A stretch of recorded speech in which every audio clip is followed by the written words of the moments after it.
Olá, vamos falar sobre Business Analytics, BA. E antes de começar essa explicação desse conceito, eu vou falar sobre três colocações a respeito, né? Uma da Gartner, que foi colocada que em 2023 as tecnologias de gráficos facilitarão a contextualização rápida para a tomada de decisões em 30% das organizações em todo o mundo. Quer dizer, o Gartner, que tem o quadrante mágico, que foi criado pelo Gartner, é um instituto que faz essas avaliações anuais, né, e colocam nesse quadrante mágico as ferramentas de BA, de BI, para mostrar aquelas que estão mais aquelas que são líderes, né, são desafiadores, são visionários ou jogadores de nicho. Então eles fazem essa avaliação e colocam essas ferramentas nesses quadrantes. Então é bem interessante ver essa análise da Gartner sobre esses dashboards que estão sendo cada vez mais intuitivos. Em relação a uma frase de Stephen Hawking, do físico, ele colocou que todos os aspectos das nossas vidas serão transformadas pela inteligência artificial. E isso pode ser o maior evento na história da civilização. E para finalizar essas frases, esses relatos, revista Harvard Business Review, que coloca numa das suas publicações que a combinação de aprendizado de máquina, aprendizado profundo, processamento de linguagem natural e computação cognitiva mudará em breve a maneira como interagimos em nossos ambientes. Na verdade, já está mudando, né? A gente já tem uma série de transformações sociais e a transformação digital é uma das possibilidades que nós vivemos hoje. Então, com base nessa introdução, vamos falar sobre BA, né? Então, qual é a diferença de Business Analytics para Business Intelligence? Então, o BA ele consiste numa análise de dados históricos, objetivando otimizá-los para a construção de projeções e assim planejar ações futuras, preparando as organizações com cenários futuros e assim permitindo que se possa resolver problemas antes que eles ocorram. Então, podemos assim simplificar dizendo que BA ele faz a análise preditiva, ele olha para frente, ele olha para o futuro. E BI ele faz a análise descritiva, ele olha para o passado até o presente. A combinação do BA e do BI, quer dizer, a análise do passado, do presente e do futuro, dá todo esse potencial a todas as organizações no mundo moderno, né? O que possibilita que essa transformação digital agregue valor às organizações, sejam elas públicas ou privadas.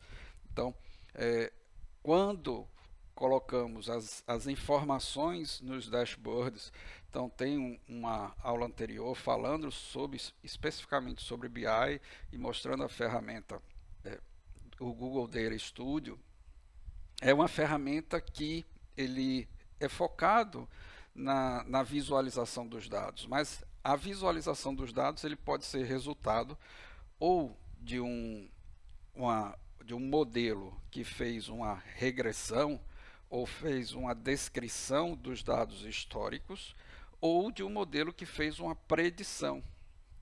Um modelo que, com base nos dados, os legados, os dados históricos da organização, e utilizando modelo preditivo, modelo estatístico preditivo, ele consegue propor uma visão do futuro com base nesses dados do passado. E cada vez mais esses modelos preditivos estão cada vez mais sendo utilizados. Então, o que nós podemos dizer? Para a exploração dos dados, o BA faz uso de mineração de dados, de análise estatísticas e análises preditivas para a construção dos dashboards, dos painéis gráficos, né? Então, é aquilo que o Gartner colocou, que em 2000, a previsão para 2023, praticamente todas as organizações estarão fazendo um uso massivo desses painéis, desses dashboards, que cada vez estão se tornando mais intuitivos, né? Existem gráficos que, vamos dizer assim, eles cada vez mais estão sendo melhorados, tornando mais simples a sua visualização. Para entender esses dados, né, precisa-se fazer o que chamamos, ou a estatística chama de análise descritiva, né, que é compreender o estado atual da organização. A análise preditiva é a análise de tendências, é verificar qual a tendência daqueles dados, consequentemente da organização. E a análise prescritiva, que é o uso do conhecimento passado para fazer recomendações no futuro. Então, essas três análises, a descritiva, a preditiva e a prescritiva, são fundamentais para o sucesso de qualquer organização, de qualquer negócio nos dias atuais. Então, para que se faz a análise descritiva, preditiva e prescritiva? Para dar apoio à tomada de decisão. Quer dizer, a tomada de decisão orientada a dados, que é mais comumente chamada de DOD. Quer dizer, através da análise automatizada desses dados e de processos e técnicas para compreender os fenômenos e aprimorar a tomada de decisão. Então, cada vez mais as decisões são orientadas a dados. E o BA entra nesse processo através de ferramentas, né? Então, são as suas ferramentas de análise de negócios têm como principal objetivo localizar os padrões estatísticos, as tendências e os relacionamentos, para que a partir deles seja possível colocar em prática ações que possam gerar valor para a organização. Então, aí entra a parte da estatística, né? O Statistical Learning, dentro do Business Analytics e dentro do Business Intelligence. Quer dizer, esses dashboards, eles fazem uso desses conceitos estatísticos para fazer essas análises, né, seja a descritiva, a preditiva ou a prescritiva, para encontrar padrões, tendências e relacionamentos. E quais são os benefícios do uso do BA e do BI? Tá? A avaliação de concorrência, avaliação do histórico, confiança nas informações, agilidade no planejamento, melhoria nos processos, redução de falhas, redução de custos, elaboração de estratégias, melhorias de perspectivas. São só alguns exemplos dos vários benefícios que o uso do BA e do BI trazem para a organização. Então, o BA tem cada vez mais gerado demandas por profissionais capacitados, porque não basta apenas você conhecer a ferramenta, né? Você tem que saber usar a ferramenta no sentido de interpretar o que os dashboards estão fornecendo, as informações que estão sendo fornecidas com base no processamento daqueles dados brutos, né? Então, esses gráficos, eles precisam ser interpretados, e para serem interpretados é preciso que alguns conceitos estatísticos sejam de conhecimento. Então, aí entram os cientistas de dados, né? Mas não só os cientistas de dados, os analistas, né? Os analistas de negócio, os gestores, os tomadores de decisão precisam entender esses gráficos, precisam saber ler esses gráficos. Então, existe uma pesquisa realizada pela Experian no Brasil, nos Estados Unidos, na Inglaterra e na Austrália, que no ano de 2018 revelou que 91% das organizações brasileiras pretendiam incluir dados na definição da estratégia de negócio. Já é um aumento em relação ao número apresentado em 2017, que foi de 86%.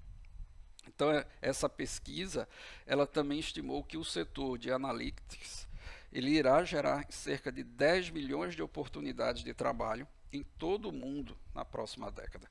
Porque cada vez mais você precisa de pessoas capazes de não só interpretar os dashboards, mas de preparar esses dados, né, fazer a mineração de dados, de saber qual o modelo deve ser construído, né?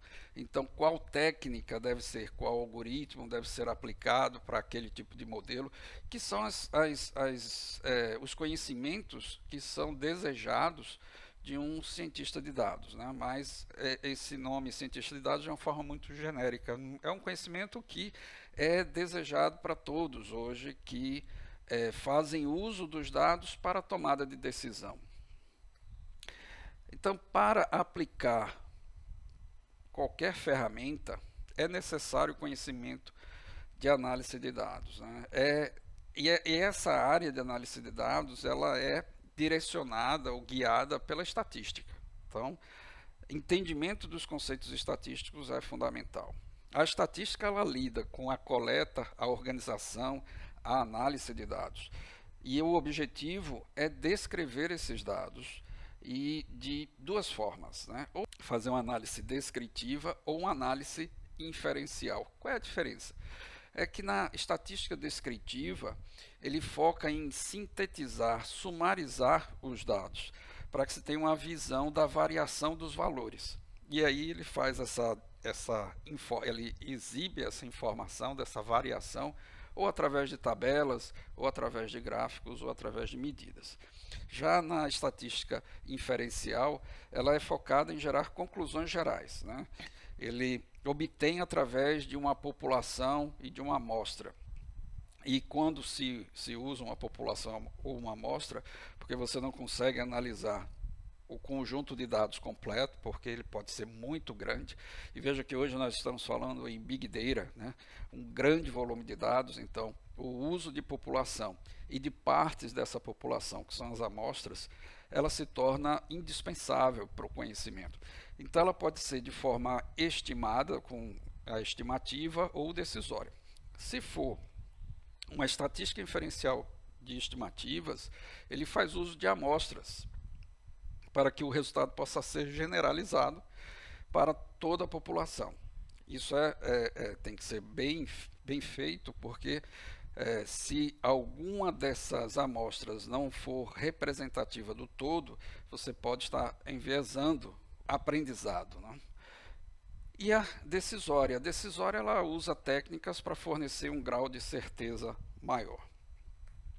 Então, como estamos falando aqui de Business Analytics, e se estivéssemos falando de Business Intelligence, a gente não pode falar de Data Science, né, ciência de dados, falar de dados, se a gente não falar do aprendizado estatístico. Então, o que é o Statistical Learning, né, que é você aprender a fazer o uso desses conceitos matemáticos para entender os dados que estão sendo explorados. E dois conceitos são básicos, a distribuição e a amostra, né? Então, tanto a distribuição e a amostra, eles utilizam os dados de forma organizada, com o objetivo de facilitar o entendimento. Então, temos que entender que existem os dados brutos, né? Todo o conjunto, ele vai ser, aqueles dados vão estar ali da forma que entraram naquele conjunto, não existe nenhuma ordenação, mas normalmente quando a gente vai trabalhar com os conceitos estatísticos, a gente tem que ordenar esses dados. E aí, quando esses dados estão ordenados, é o que a gente chama de rol de dados. Só que às vezes o conjunto é muito grande, e um conjunto muito grande não dá. Você às vezes não tem condições, você não tem infraestrutura para fazer essa análise dado a dado. Então é aí onde entra a população. A população, ela extrai uma massa de dados representativa daquele conjunto completo. E aí você tem que ter todo o cuidado dessa extração dessa população. Ela tem que ser probabilística. O que quer dizer ser probabilística? Ela tem que ter a representação de todos os grupos que pertencem àquele conjunto. Ela tem que ser representativa. Senão ela vai gerar o viés, né? Ela vai ser tendenciosa.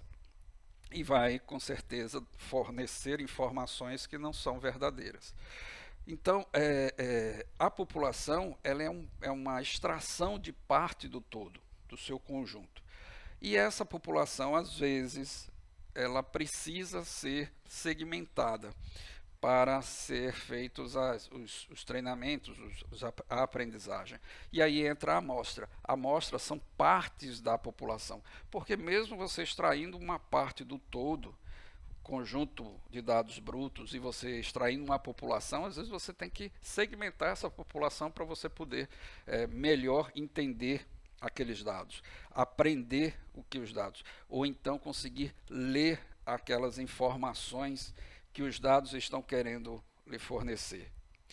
Então aí vem a amostra. A amostra ela pode ser probabilística ou não probabilística. Probabilística é quando todo elemento da população tem a oportunidade de pertencer à amostra, né? Então você vai conseguir ter uma representação do seu conjunto.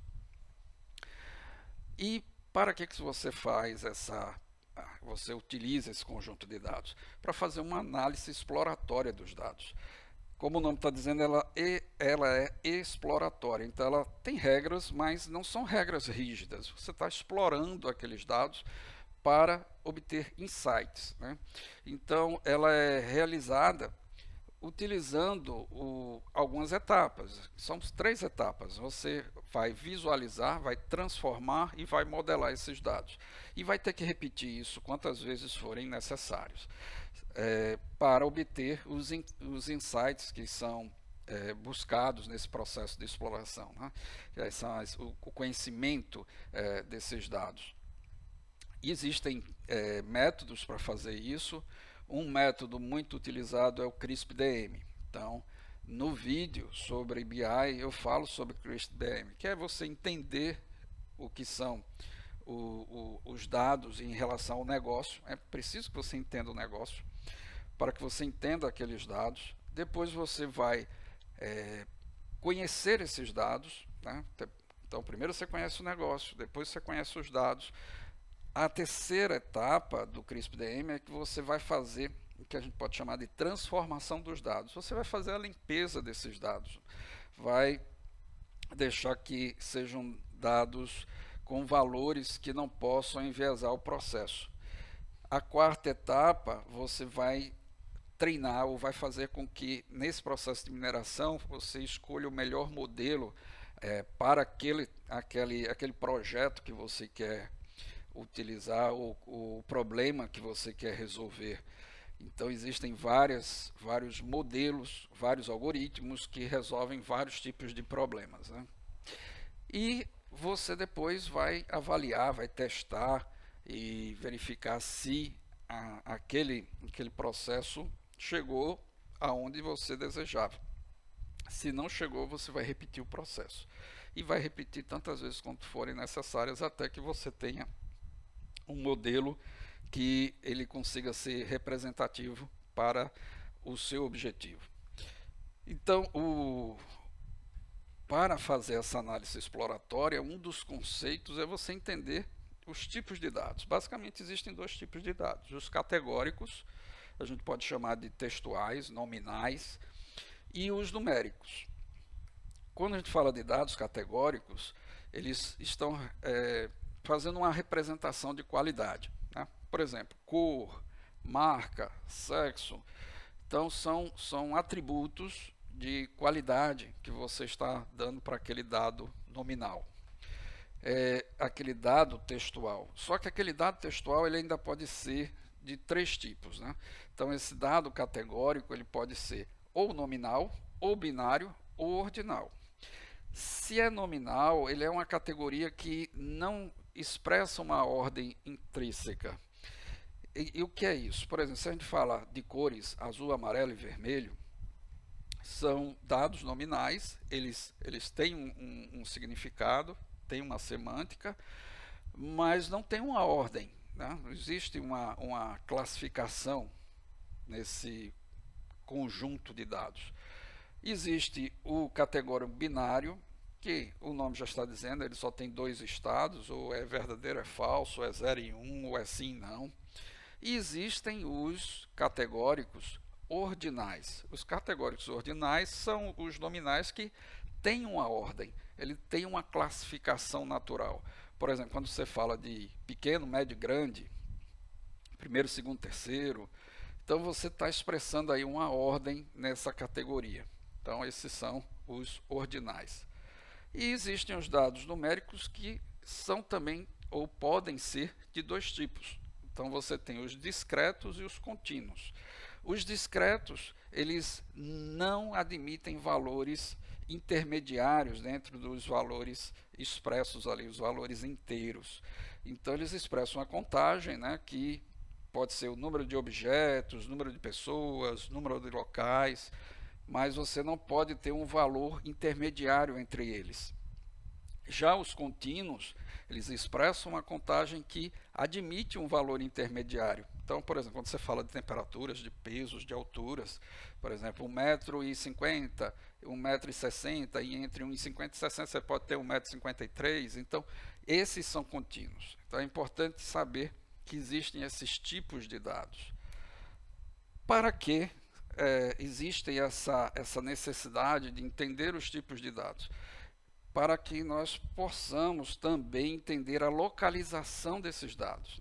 A localização dos dados dentro de um conjunto, de um rol de dados ou de um conjunto de dados. Lembrando que o conjunto é aquela forma bruta dos dados, como entraram, e o rol são aqueles dados ordenados. Eles precisam, é necessário nessa análise que você entenda a posição desses dados para você saber se eles estão...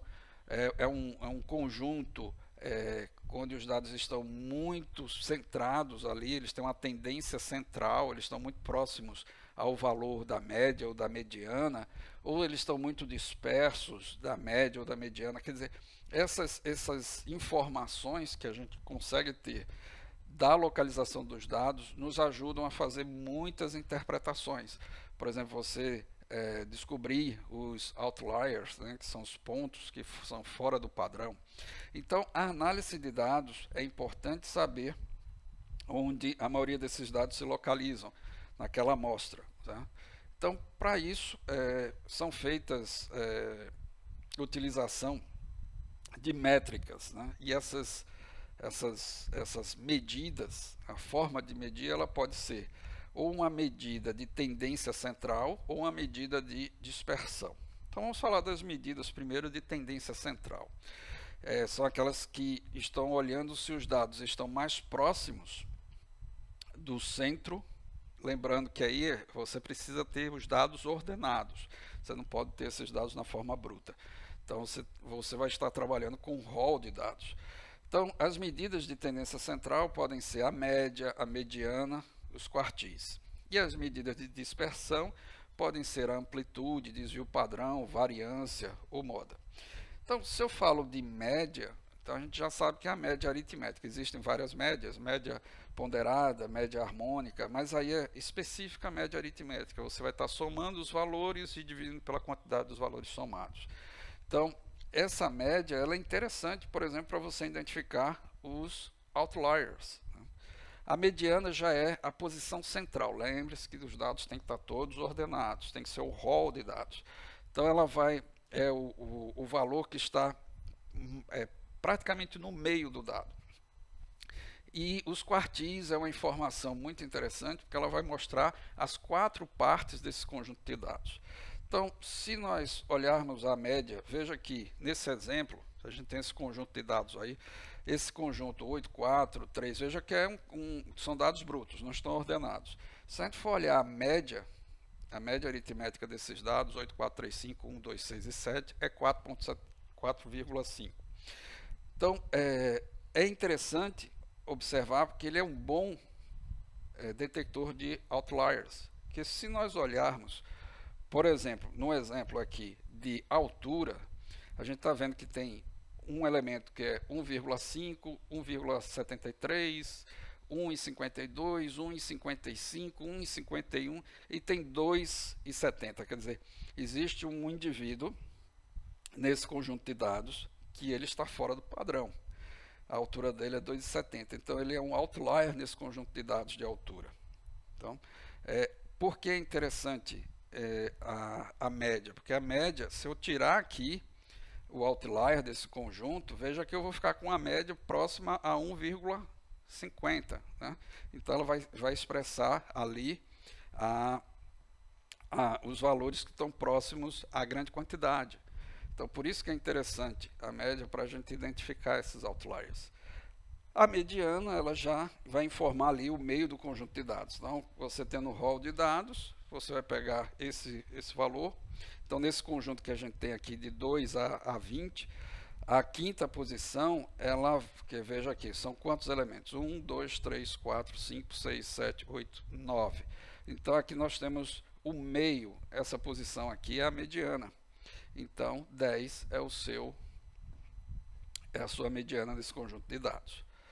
Quartis, então, são a divisão, o rol de dados, em 4 partes iguais, né? 25, 50, 75 e 100%. Então veja que nesse conjunto de dados que nós temos aqui, se aplicarmos esses quartis, nós temos esses valores. Então veja que o de 100% é 20, porque é o maior valor que nós temos nesse conjunto. Obviamente, quando a gente vai executar essas funções internamente, ele vai fazer a ordenação desses dados internamente, então ele vai transformar os dados brutos em rol de dados. Um gráfico que é muito útil nessa visualização de localização dos dados é o boxplot, porque ele consegue mostrar várias informações no único gráfico. Então você consegue ver, por exemplo, os quartis, né? Você vai ver essas 4 partes, você consegue ver a mediana, quer dizer, aquela posição central dos dados, você consegue ver o valor mínimo, o valor máximo, e ainda vai ver os outliers que estão abaixo, muito abaixo do mínimo e muito acima do máximo. Quer dizer, é um único gráfico que você consegue ter todas essas informações de localização dos dados. Em relação à dispersão dos dados, então, essas são as outras medidas. Você tem a amplitude ele vai pegar o maior valor e subtrair do menor valor, e vai lhe dar a amplitude. Ela não é interessante para a detecção de outliers, então os outliers podem prejudicar essa análise de amplitude. Já o desvio padrão é muito usado, ou o desvio padrão ou a variância, são muito usados para essa análise de dispersão, porque ele faz o cálculo, por exemplo, veja aqui que você tem esse conjunto de dados, 1, 3, 5, 9 e 11. O desvio padrão está em 4.14. Então veja que ele é um desvio se nós compararmos com o conjunto abaixo, 1, 2, 3, 4 e 5, que o desvio padrão fica em 1.58, ele é um desvio padrão maior do que no conjunto abaixo, que é um desvio padrão menor. Quanto maior é o desvio padrão, é indicação que os dados eles são menos homogêneos, quer dizer, eles estão mais dispersos. Veja que o 9 e 11 estão mais distantes do 5, que 1 e 3 está mais distante do 5, que é a medida central, é a mediana. Se a gente olhar para o conjunto de baixo, que o desvio padrão é 1.58, significa que eles são mais homogêneos, quer dizer, eles estão menos dispersos, eles estão mais próximos ao centro. Então veja que 3 é a nossa mediana, e 4 e 5 estão mais próximos de 3, como 1 e 2 também. Então, o que é que o desvio padrão, e também pode ser utilizada a variância para isso, vai nos indicar? Quanto maior é o desvio, então mais dispersos esses números estão. Quanto menor é o desvio, mais homogêneos esses números, esses valores estão, quer dizer, mais próximos à mediana, ao valor central. Então vejam como a estatística, esses conceitos são importantes para entendimento dos dados que estão sendo exibidos nos gráficos, dos dashboards. Outra medida é a moda. Então a moda, ela mostra a categoria que está mais se repetindo. Então nesse exemplo, veja que nós temos aqui esse conjunto de dados, vejam que o X, ele se repete 4 vezes, em relação aos demais, o Y1, o Z1, o K 2 vezes, o W1. Quer dizer, o X é o dado que mais se repete nesse conjunto. Então, qual é a moda desse conjunto? É o X. E é uma métrica, uma medida bem interessante, porque, por exemplo, eu não posso usar dados nulos, dados vazios, para fazer algum tipo de análise. Então, eu posso resolver esse problema usando a moda. Como a moda é aquele dado que mais frequentemente está presente, aquele dado que mais se repete, ele provavelmente, naquele registro cujo aquele campo está nulo, provavelmente a probabilidade dele estar com aquele dado seria maior do que com qualquer outro daquele conjunto. Então você pode usar a moda para substituir os dados nulos. Claro que a forma de resolver a ausência de dados vai depender do conjunto de dados. Então você tem várias técnicas para resolver esse problema de ausência. Você pode excluir o registro que tem dados ausentes, você pode substituir pelo menor valor, pelo maior valor, pela média ou pela moda. Então vai depender do tipo de problema que está querendo ser resolvido. Então existem as amostras, né? A gente já sabe que amostras são parte de uma população, a população é parte de um rol de dados, e o rol de dados são os dados brutos de forma ordenada. Mas essa amostra ela pode ser aleatória ou pode ser sistêmica. A amostra aleatória é quando você tem cada elemento, tem a probabilidade de ser escolhido em cada extração. Então, vou pegar aqui o exemplo de um conjunto de dados.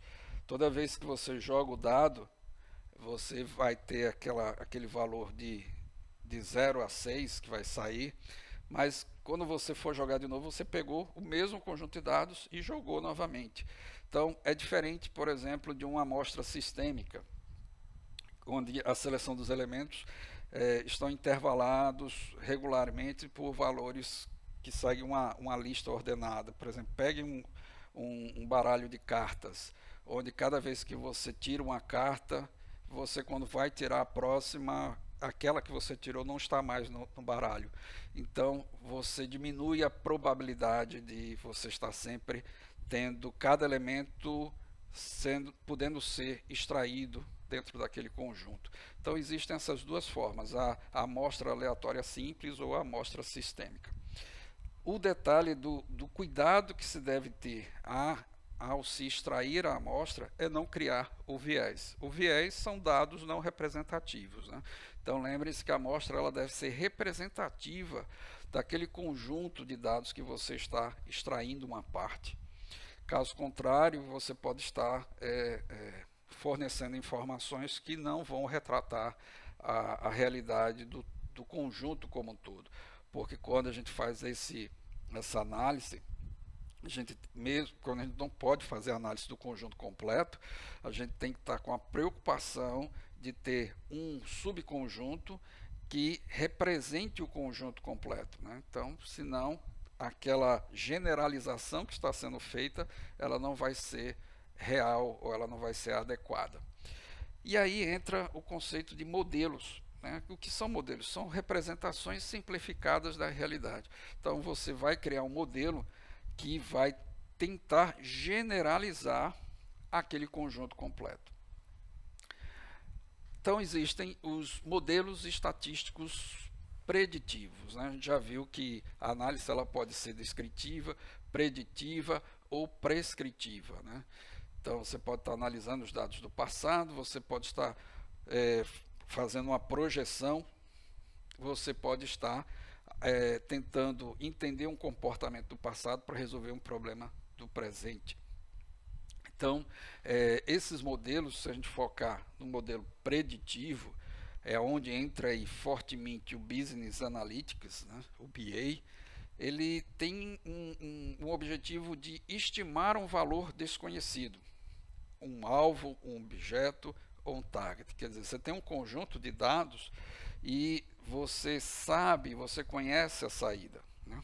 Então, como você conhece a saída e você vai ter as entradas, você consegue fazer você consegue determinar quem é o seu alvo, quem é o seu target, quem é o seu objetivo, para poder criar aí uma regra, uma função que você não conhece, uma função desconhecida, que vai poder fazer esse mapeamento dos dados que estão sendo entrados para os dados que são a saída. Então, e aí você vai, a partir dessa classificação, usando aí um conceito de indução, você vai poder gerar esses modelos preditivos, né? Quando você entrar com um novo dado, que ele não foi apresentado naquele treinamento, naquele aprendizado, há uma probabilidade de acerto do modelo de identificação daquele dado que não tinha sido rotulado ainda. Então ele vai poder rotular aquele dado. Essa forma de modelos em termos de aprendizado, então veja que quando a gente fala de aprendizado, a gente está falando do termo que é uma característica, né, do raciocínio, da cognição. Eles existem de duas formas. Ou a gente fala de aprendizado supervisionado ou não supervisionado. Quando eu falo de aprendizado supervisionado, eu estou usando um agente externo, que é denominado supervisor, que conhece a saída, quer dizer, a saída já tem rótulo, ela pode ser rotulada, ela pode ser identificada, e que você pode, com base, né, nessa saída desejada, para cada um dos exemplos que vão ser testados, vão ser treinados, o algoritmo pode aprender uma função que vai mapear essa entrada até a saída. E isso pode ser feito através de um processo descritivo, pode ser feito através de uma regressão ou pode ser feito através de uma classificação. Se a gente for usar, por exemplo, um processo de regressão, a gente está usando o Statistical Learning. A gente tem algoritmos de estatística para fazer um processo de regressão, por exemplo, regressão linear. Se a gente está fazendo uma classificação, a gente pode estar usando inteligência computacional. Então, por exemplo, uma rede neural é inteligência computacional e pode ser usado para resolver um problema de classificação. Então, esse é um tipo, mas existe o treinamento não supervisionado. O não supervisionado, ele não tem esse supervisor. Ele é usado para agrupar dados para resolver um problema que quando você não conhece, não tem o rótulo da saída para gerar essa classificação. Você vai agrupar dados para aproximar esses dados por similaridade. Então, você vai usar uma função que vai permitir que ela agrupe esses dados, e normalmente essas funções fazem uso do cálculo de distância, porque a similaridade dos dados vai ser considerada a distância do dado para a centroide. A centroide, ela vai corresponder aos conjuntos. Então, essas funções normalmente usam um identificador ou uma variável chamada K. Né? Essa variável K é a quantidade de grupos. Então, se você diz que o K é igual a 4, você vai estar querendo agrupar os dados em 4 grupos. Então, vão ter 4 centroides. Essas 4 centroides vão ser calculadas as distâncias entre os pontos e entre o ponto e a centroide. E depois, no final do processamento, que vão ocorrer várias interações, você vai ter os grupos formados e correspondente à quantidade de Ks que foram determinadas nesse conjunto, nesse algoritmo, melhor dizendo. E essa técnica, né, de treinamento não supervisionado, ele pode estar resolvendo problemas de agrupamento, problemas de associação ou problemas de sumarização.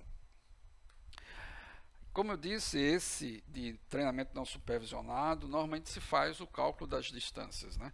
Então é o que vai fazer esse cálculo para encontrar a distância de um ponto a outro e do ponto à centroide. E normalmente o que se usa é a distância euclidiana, mas existem várias métricas para isso. Você pode usar a distância euclidiana, pode usar o cosseno, o de Manhattan e várias outras, mas a mais usada é a euclidiana, que vai calcular a distância entre dois pontos, a distância em linha reta entre dois pontos. Um outro conceito importante é a correlação. A correlação entre dados. Essa correlação, ela pode ser positiva, negativa ou nula. Se é uma correlação positiva, significa que quando você está olhando dois dados, se você está querendo a correlação entre dois elementos, x e y, eles estão caminhando na mesma direção. Então, quando eles estão caminhando na mesma direção, por exemplo, se um dado cresce e o outro também, por exemplo, se aumenta o preço da gasolina, aumenta o custo de vida. Então, eles estão caminhando na mesma direção. Então, há uma correlação positiva. Se existe uma correlação negativa, os dados estão caminhando em caminhos opostos. E existe a correlação zero, né? A correlação nula, porque não existe relação entre esses dois dados. Então, a correlação é um identificador importante para saber se uma variável influencia a outra, ou como ela influencia, ou se é influenciada. Mas, na estatística, todos esses modelos, né, esses algoritmos, eles precisam ser avaliados, eles precisam verificar se aquele modelo é adequado, aquele algoritmo é adequado para gerar aquele modelo que você pretende generalizar algo do mundo real. E existem várias métricas para se fazer essa avaliação, né, essa apuração. Então, e todas elas trabalham com quatro, na sua grande maioria, elas trabalham com 4 dados, né, com 4 informações. Se é verdadeiro positivo, a análise de presença está correta. Se é verdadeiro negativo, a análise de ausência está correta. O inverso é o falso positivo, que a análise de presença está errado, e o falso negativo, que a análise de ausência está errada. Então, existe uma matriz, que é chamada matriz confusão, que ela expressa bem esse verdadeiro positivo e negativo numa visão muito intuitiva, né? Você tem aqui, esse é o exemplo de matriz de confusão, você tem os valores reais e aqui tem os valores que foram preditos. Então, como exemplo aqui tem o sim e não, né? Seriam os valores que estavam sendo analisados. Então veja, nessa linha aqui, o valor real é sim e o predito foi sim, então isso é um verdadeiro positivo. Nessa linha, o valor real é sim, mas foi predito não, então isso é um falso negativo, certo? Então aqui o valor real era não e foi predito sim, então esse é um falso positivo. Aqui era o real era não e foi dito que era não, então é um verdadeiro negativo. Então essa matriz de confusão você consegue ver ou de forma absoluta ou de percentual, vai depender da ferramenta, claramente os erros e os acertos, né, dentro daquele modelo que foi testado, foi analisado. Então isso aqui é a chamada matriz confusão. Existe a acurácia é um dos mais usados, que vai dar o percentual de acerto. Na verdade, o que ele faz? É uma razão entre a soma do verdadeiro positivo e verdadeiro negativo, pela soma do verdadeiro positivo com o verdadeiro negativo, com o falso positivo e o falso negativo. Você tem outras métricas, por exemplo, a precisão, que vai fazer a razão entre o verdadeiro positivo e a soma do verdadeiro positivo com o falso positivo. O recall, que é a razão entre o verdadeiro positivo e o verdadeiro positivo mais o falso negativo. Você tem o F1, que é a razão da multiplicação da precisão pelo recall e a precisão mais o recall multiplicado por 2. E existe a curva ROC, né, que é a razão entre o verdadeiro positivo e o falso positivo. A curva ROC normalmente é expressada por um gráfico, onde você vai ter a curva nesse gráfico e a área que está sob essa curva, a maior área é aquela que é a mais representativa ou a correta, vamos dizer assim, que tem um melhor resultado. Então é importantíssimo conhecer essas métricas, porque são elas que vão ser utilizadas para avaliar qual o modelo é o modelo campeão. Então, quando você usa uma técnica chamada avaliação competitiva de modelos, essa técnica você vai estar testando vários modelos, por exemplo, um SVN com uma rede neural, com a regressão, com o naive Bayes, e aí olhando essas métricas você vai ver qual desses modelos é o campeão, né? Daquela competição, porque você vai estar aplicando modelos diferentes no mesmo conjunto de dados, na mesma amostra ou na mesma população. Então, entendido o Business Analytics, né, que é fazer essa análise preditiva, criar modelos preditivos, fazer projeções, para que você possa prever, vamos dizer assim, o comportamento daqueles dados. E também entender o passado, né? Você fazendo esse entendimento do passado, você pode resolver problemas no futuro com base em problemas já resolvidos no passado. Então, para isso, você tem duas formas. Ou você vai utilizar o que a gente chama de Artificial Intelligence, ou você vai usar o Computational Intelligence. Você vai usar ou algoritmos simbólicos, inteligência artificial, ou vai usar algoritmos subsimbólicos, inteligência computacional. Mas vamos começar a falar sobre inteligência artificial, porque quando falamos em inteligência artificial, é um termo muito genérico, então todos hoje generalizam esses algoritmos como algoritmos de inteligência artificial. E, na verdade, esse foi um dos primeiros termos utilizados. Não foi o primeiro, não. Agentes inteligentes, ele foi um termo utilizado na década de 50, de 1950.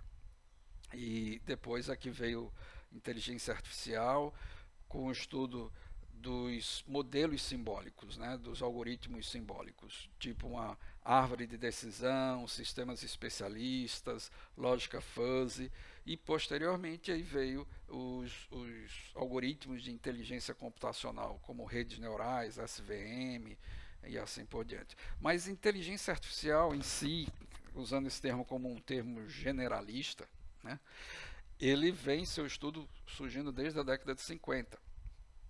E com um termo chamado, que foi batizado por John McCarthy, de agentes inteligentes. Na década de 50, os métodos pesquisados eram esses métodos simbólicos, era resolver problemas, tentar resolver problemas, saindo daquela lógica tradicional, da lógica algorítmica tradicional, usando, por exemplo, árvores de decisão, usando sistemas especialistas, usando a lógica fuzzy, que a lógica fuzzy ela não é binária, como a lógica algorítmica de zeros e uns, né? Ou é certo ou errado, ou é verdadeiro ou é falso, ou é sim ou não. A lógica fuzzy, entre 0 e 1, ela pode ser 0, errado, pode ser 0,1, pouco errado, pode ser 1 certo, ou pode ser 0,9 quase certo, quer dizer, ela se aproxima mais à lógica humana, né? A lógica de não estar totalmente certo ou totalmente errado, mas está quase certo ou quase errado, ou meio certo ou meio errado. Então, esses conceitos de lógica fuzzy, de decision tree, de sistemas especialistas, eles iniciaram todo o processo na década de 50 e são chamados de métodos simbólicos porque são de uma interpretação muito próxima à humana, né? Então, o humano consegue interpretar, ele pode fazer uma reengenharia numa árvore de decisão e entender por que aquela árvore de decisão ela disse que se deve fazer X e não Y. Se hoje, quando nós temos essas novas formas, né, esses novos algoritmos, por exemplo, uma rede neural, você tentar fazer uma reengenharia de uma rede neural para saber por que ela está dizendo que aquilo é certo e não é errado, a reengenharia não é trivial. Hoje existe um segmento de pesquisa que tenta explicar o resultado de um subsimbólico, de uma rede neural, por exemplo. Mas não é fácil você fazer o entendimento, porque aquela rede, principalmente quando você vai para aprendizado profundo, que o nível de complexidade, porque ele passa a utilizar uma série de conceitos, como computação cognitiva, redes convolucionais, outras arquiteturas de redes, como LSTM, para tentar entender aquele dado e melhor expressar aquele dado, o entendimento daquele dado. Mas, se você quiser entender como é que aquele algoritmo, como aquele modelo chegou naquele entendimento, não é fácil, não é trivial. Então, isso é o subsimbólico. Na década de 60 e 70 foi quando começou o investimento, né, nesse conceito de aprendizado de máquina, de treinar os dados usando algoritmos que tentam simular o raciocínio humano. E na década de 2000, vamos colocar com o aprendizado profundo, né, o Deep Learning, passou-se a ter a necessidade do entendimento e da exploração da inteligência humana, né? Não se limitando mais a métodos biologicamente observáveis, né? Porque existem as áreas, por exemplo, você pode falar de inteligência de enxames, que ela observa a natureza, e essa observação ela nos dá a possibilidade de criar algoritmos que vão resolver problemas, por exemplo, de otimização, de busca, mas e se formos olhar, por exemplo, uma rede neural artificial, ou seja uma MLP, seja uma CNN, ela se baseia no estudo do comportamento dos neurônios, né? Quer dizer, é muito associada à neurociência, então ela vai ali tentar matematicamente simular as conexões, né, dos neurônios biológicos. Então você vai ter os neurônios artificiais que vão usar matemática para fazer essa simulação.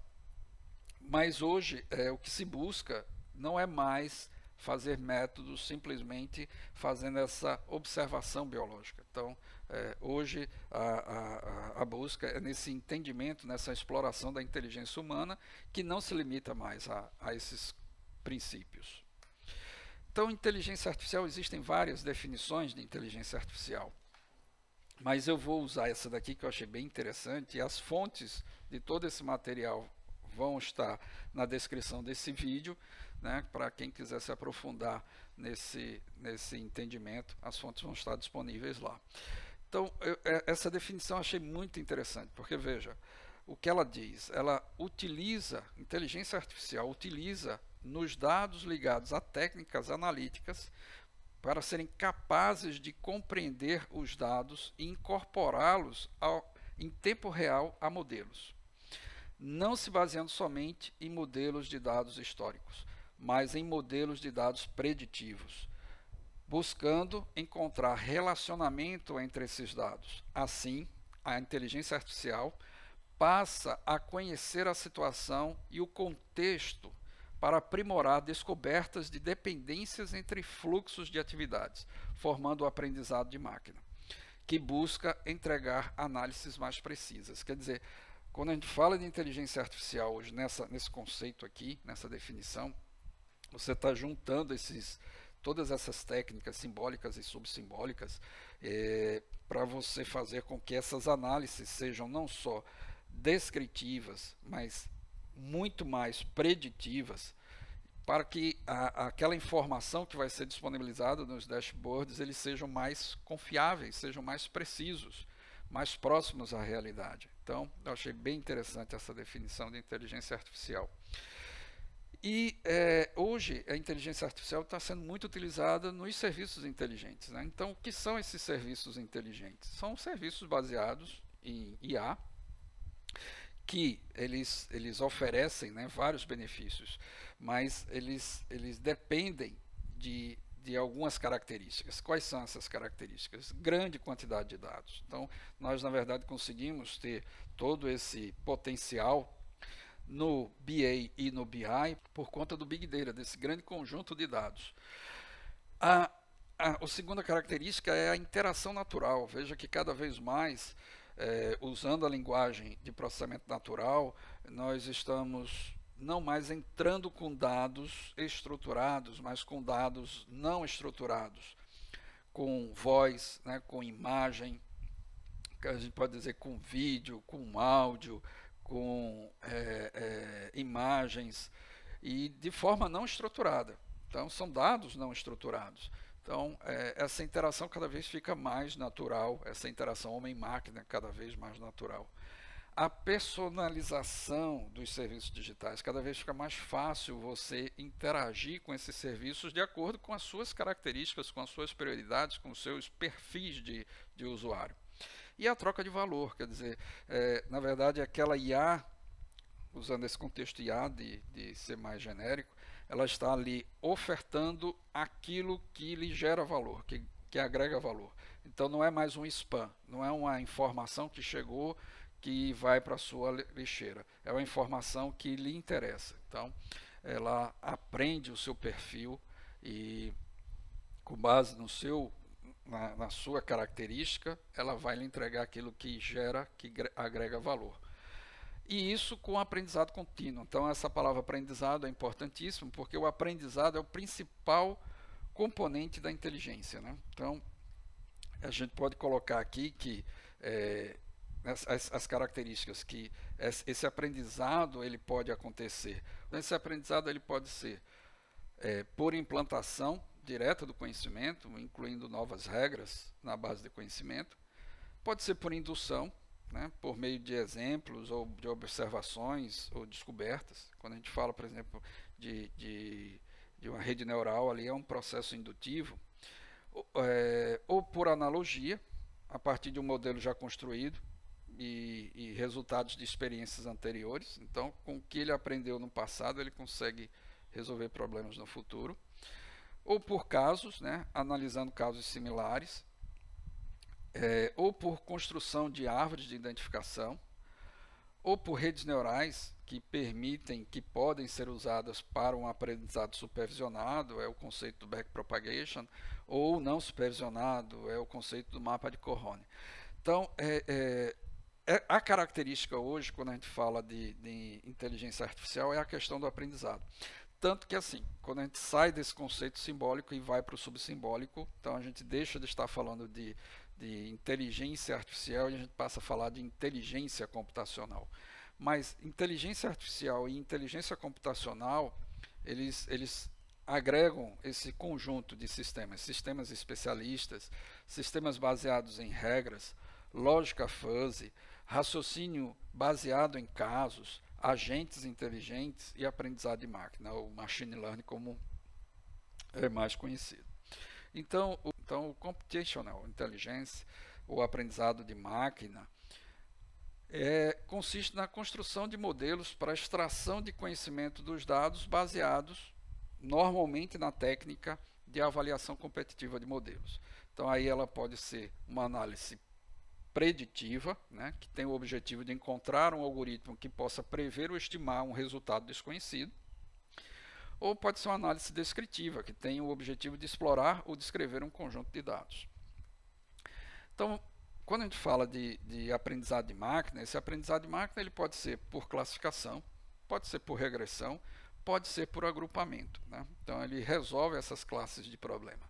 Um aprendizado para classificar, então o que ele vai fazer? Ele vai utilizar, certo, de algoritmos para induzir modelos preditivos por meio da observação de um conjunto de dados rotulados. Quer dizer, você consegue identificar aqueles dados, você sabe dar nomes, rótulos àqueles dados. É tipicamente referenciado como um conjunto de treinamento. Esses rótulos contidos no conjunto correspondem à classe ou valores obtidos por uma função desconhecida. Quer dizer, você vai ter os dados de entrada e os dados de saída. Esse aprendizado ele vai criar uma função capaz de mapear esses dados de entrada até esses dados de saída, para classificar, né? Então, quando ele aprende a classificar, quando ele aprende a identificar aqueles objetos, aqueles dados de entrada, com base nos dados de saída que você já conhecia, então você pode passar novos dados e aí a probabilidade desse modelo reconhecer aquele dado e identificá-lo corretamente. Então isso é o que a gente chama de aprendizado de máquina para classificação. Existe o aprendizado de máquina para regressão. Quando você, por exemplo, no exemplo anterior usa uma MLP, uma CNN, uma LSTM, você está ali usando redes neurais. Quando aqui você usa um algoritmo estatístico como uma regressão linear, você normalmente vai estar querendo usar uma função que vai olhar dois valores para conseguir chegar num terceiro valor. Então ela é utilizada para mostrar valores reais, né? Sendo passado um conjunto de variáveis e o algoritmo retorna um valor associado àquele conjunto. A regressão linear ela estuda os números, a relação entre essas variáveis, que é o que é chamado de variável dependente, em função de outras variáveis que irão ajudar a entendê-la. Analisando o comportamento de duas variáveis quantitativas distintas, ela consegue medir o grau de associação entre essas duas variáveis aleatórias e consegue, então, dar uma resolução a um problema que normalmente pode ser problema de valor de imóvel, carro, análise de crédito, variação salarial. Então, ela consegue, com base na análise de duas variáveis, x e y, chegar num valor real para o entendimento daquelas variáveis. Então você consegue fazer isso através de uma regressão. Mas existem aqueles dados que você tem os dados, mas você não conhece esses dados. Você não conhece no sentido que você não consegue rotular aqueles dados, porque você às vezes não tem certeza o que é que eles representam. Mas você pode conhecer um conjunto pequeno desses dados. E se você conhece um conjunto pequeno desses dados, onde a maioria você não conhece, mas se eles estão próximos àqueles que você conhece, então você vai conseguir depois identificar, vai conseguir depois rotular esses dados. E é onde entra a aprendizagem de máquina por agrupamento ou clusterização. Normalmente se usa muito o termo cluster para indicar o agrupamento. Então esse é o tipo de aprendizagem denominada não supervisionada, porque ela não tem aquele supervisor. Então, qual o objetivo? Ele vai separar esses elementos, né, esses dados, colocando eles no mesmo grupo, e normalmente essa identificação de similaridade é feita pela distância entre esses dados, né? Então são usadas essas métricas de cálculo de distância, como a euclidiana, de Manhattan, a de cosseno.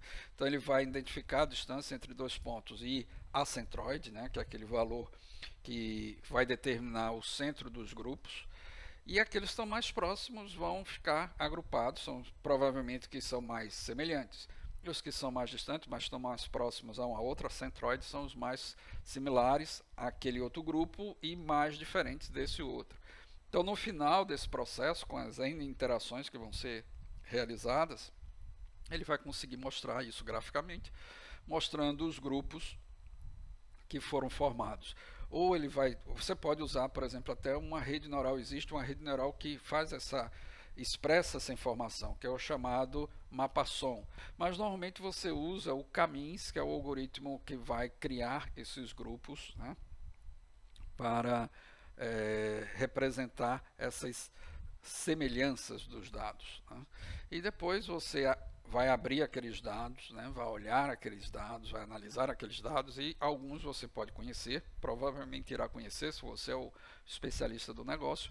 E aí, como você identificou determinados dados, então como os demais são próximos a ele, então eles vão estar expressando a semelhança, então você vai conseguir rotular aqueles dados ali. E depois você pode ir para uma próxima etapa do entendimento. Hoje em dia, podemos dizer que a engenharia de software, cada vez mais, ela está fazendo uso tanto da inteligência artificial como da inteligência computacional. Então, já existem modelos, ambientes, plataformas de engenharia de software que utilizam essas técnicas de inteligência artificial e computacional para facilitar o desenvolvimento dos novos sistemas, né? Permitindo uma modelagem, uma execução de processos de software, além de permitir simulações e fazer com que aquele desenvolvimento seja mais eficiente, mais eficaz. Então aqui tem alguns exemplos dessa combinação de engenharia de software com inteligência artificial e computacional. A gente tem aqui o Marvel, o Merlin, o articulador, o Pandora. Então são exemplos bem interessantes dessa conjunção cada vez mais presente da engenharia de software com a inteligência artificial e inteligência computacional.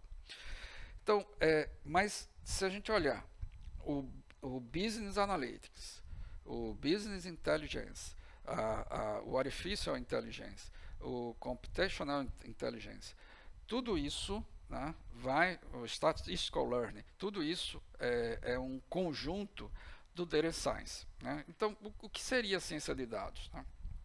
É um conjunto de princípios que norteiam a extração de conhecimento a partir de dados. Então, a gente pode dizer que as características são o objetivo de promover vantagens competitivas, identificar dados e métodos mais adequados, extrair conhecimentos a partir dos dados e, principalmente, permitir a transformação digital. E o que é a transformação digital? A transformação digital é a possibilidade de se trabalhar com essa imensa quantidade de dados, o Big Data, de uma forma hoje escalonável e de uma forma flexível, que é o Data Lake, né, com o Data Mining, né, a mineração de dados sendo feita em cima. utilizando aí os dashboards, que cada vez são mais intuitivos, mais fáceis de interpretar, facilitando assim a tomada de decisão, o DOD. Então, eu digo que a transformação digital é esse conjunto. E quando falamos então de data mining, de mineração de dados, que faz parte do processo, então, muitas vezes a gente está usando uma inteligência artificial, um algoritmo de inteligência artificial, um algoritmo de inteligência computacional, por exemplo, um Randall Forest, um Decision Tree, um Neural Network, ou um SVN, um Support Vector Machine, para minerar dados, né? Para depois ser feita uma outra inteligência, um serviço inteligente, para que ele vá contribuir com algo para agregar valor para aquele tipo de trabalho. Então, a mineração de dados, ela permite analisar qual o cenário é adequado para resolver um determinado problema. O que se deve fazer e como se deve fazer. Para isso existem uma série de técnicas, né, que se podem aplicar ou que se deve aplicar à mineração de dados. Por exemplo, a classificação estimativa de probabilidade de classes, a estimativa de valor, a combinação de similaridade, agrupamento de concorrência, o perfilamento, a previsão de vínculo, a redução de dados, a modelagem casual e entre outros. Vamos falar um pouquinho de cada um desses aqui. Quando a gente fala de classificação estimativa e probabilidade de classe, o objetivo aí é prever qual conjunto de classes cada indivíduo de uma população pertence, né? Então, é atribuído uma pontuação para esse indivíduo, demonstrando a probabilidade desse indivíduo pertencer a um conjunto dessas classes. Então, todos esses métodos são muito utilizados hoje por todas essas grandes organizações que fazem o uso massivo de inteligência artificial. Por exemplo, estimativa de valor. Ele prevê um valor numérico de alguma variável para cada indivíduo. Assim, o modelo pode analisar outros indivíduos semelhantes e seus históricos de uso. Por exemplo, quando a gente recebe uma recomendação da Netflix para aquele conjunto de filmes, aquele tipo de gênero de filme, o que foi feito ali é uma estimativa de valor. Então, eu estou recebendo uma recomendação de filmes de pessoas que não estão relacionadas a mim diretamente, como indivíduo, mas temos esse valor numérico, né, de variável equivalente. Então, o que eu assisti vai ser recomendado para aquele e o que ele assistir vai ser recomendado para mim. Então, é a estimativa de valor. A combinação de similaridade, né, tenta identificar indivíduos semelhantes com base em dados conhecidos sobre eles, sendo muito utilizado para fazer recomendações de bases de indivíduos semelhantes, né?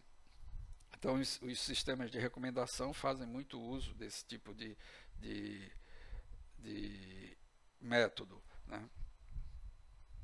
Agrupamento de concorrência, também chamado de regra de associação, consiste na análise de ações que tentam encontrar associações com base em transações em comum. Ele vai considerar aí a similaridade dos objetos nas suas aparições no conjunto de dados. Então, necessariamente, quando você olha num site de e-commerce que aquele produto também é recomendável na compra comprar esses outros produtos. Pode ser que para você não tenha muita associação, mas a inteligência artificial ela conseguiu verificar essa associação por conta das similaridades que existem nas diversas compras que foram feitas em relação a esses produtos. O perfilhamento ou descrição de comportamento. Ele define normas de comportamento que servem para detectar fraudes e monitorar invasões de sistemas. O perfilhamento é muito usado, por exemplo, na segurança de dados, quando ele na verdade vai analisar aí os outliers, né? aquele comportamento fora do padrão. Então, ele é um comportamento que está diferente do seu comportamento natural, normal. E aí ele vai fazer algum tipo de ação, por exemplo, para detectar se aquilo é uma fraude ou não.